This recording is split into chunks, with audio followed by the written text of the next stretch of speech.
Hello, bachcho, let's read the question first. And question says that in two system of unit, relation between velocity, acceleration, and forces v2 equal to v1 e square by tau, e2 equal to a1 e tau, and f2 equal to f1 upon e tau, where e and tau are constant. What is relation between mass, length, and time in two systems? So, students, सबसे पहले आपको समझना होगा की concept क्या use हो रहा है. सो की concept is units and measurement.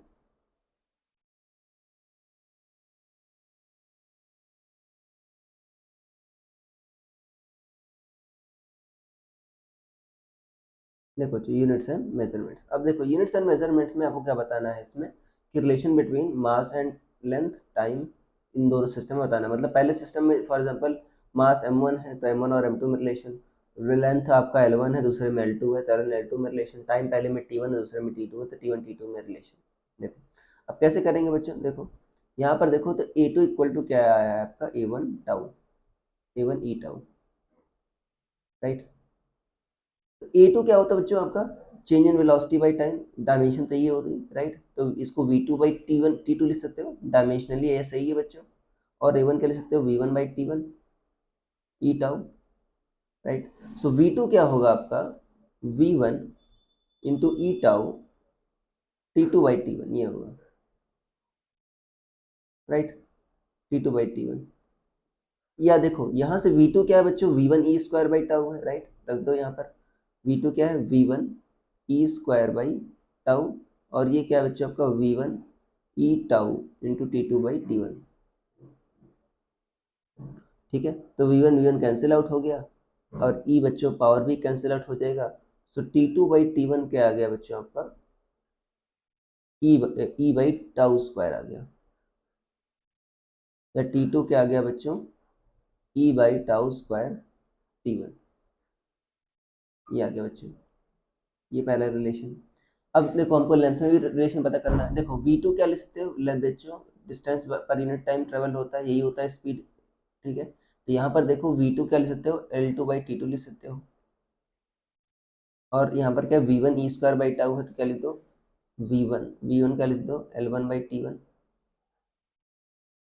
क्या लिख सकते हो इसको l1 by t1, l1 by t1 E square by tau. So l2 क्या आ जाएगा बच्चों l1 e square by tau into t2 by t1, right. ये आ जाएगा और t2 बाई t1 की वैल्यू आपने पढ़ा e by tau square. So l2 equal to क्या आ गया l1 e square by tau into t2 by t1, ये e square by tau. t2 by t1 बच्चों ई बाई टाउ स्क्वायर आया है, क्या है e by tau square into e by tau square कर दो तो क्या आ जाएगा बच्चों ये e cube by tau cube आ जाएगा. l2 equal to l1 e cube by tau cube.